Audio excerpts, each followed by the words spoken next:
ओडिशार पूर्व धर्म ही वैष्णवजी पूर्व एटे बुद्धिजीवी ही बुद्धिजीवी ये ओडिशार राजधर्म एकदा थिला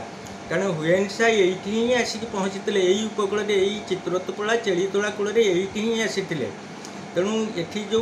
से लिखी जो समुद्र कूल जिते पहुँचले से दुईटा बुद्ध विहार देखी दुईट बड़ बड़ बुद्ध विहार से बुद्ध विहार जो चेलीताल एवं कुशीपोकली हूँ पुरुषोत्तमपुरी आउ चेलीताल हूँ चित्रोत्पला एटी तेणु सी पुरुषोत्तम पुरी एवं कोणार्क यही दुईटा को ही देखी आगुरी गोटे दुधिया बर बोली गोटे आम स्थान अच्छी एवं आमर जो भुवनेश्वर आसते से भी लिखिं जे यहाँ गोटे बौद्धिक पीठ थिला कोणार्क और तार बहुत किंवदंती अच्छी रावलपाटना गाँ अच्छी दुधिया बर अच्छी बहुत जिनस रही भर अन्यतम हूँ आम धर्मपीठ तेणु यहाँ पुनरुद्धार कराए जहाँ साहाय्य सहयोग दरकार आम निश्चित करूँ और आम अंचलवासी गोटे गौरव गाथा हम।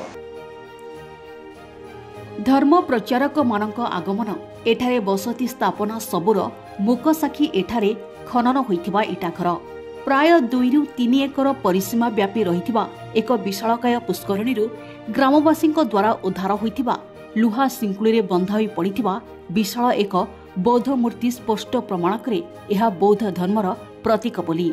कहानीर अतीत इतिहास को देखिले बुद्धंक एही आसन संपर्क में किछि रोचक तथ्य सामनाक आसे तेबे बौद्ध धर्म पीठ कुरुमरे समस्त पर्यटनर संभार स्रोते आज ताहा जराजीर्ण एवं अलिया गदारे परिणत होइछि चारिआडे कुढ़कुढ़ आवर्जना गछलता एवं जंगली परिवेश सतरे यह सरकारक पई एक अलोड़ा भूमि उपयुक्त रक्षणाबेक्षणर अभाव एवं प्रशासन दायित्वहीनता पई आज इतिहासरू लिभिबाकू बसिलाणी सप्तम शताब्दीर एही ऐतिहासिक स्थान प्रचार प्रसार अभाव हेतु पर्यटक माने एठाकू आसिबा बंद करिथिबा बेले कुरुम एबे पर्यटन स्थली नुहे परित्यक्त स्थली भावे परिचित हेबाकू बसिलाणी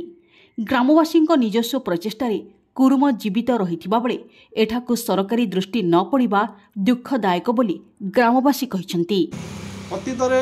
अनेक विदेशी पर्यटक कोणार्क जाइछंती विजिट पुस्तक थिला विजिट पुस्तक साइन करिसंती तेबे किंतु यही 5 वर्ष हम देखा कौन विदेशी पर्यटक कोणार्क कुरुम प्रति कुरुम आड़क आकर्षित होना कुरुम बौद्धपीठ अच्छी बोली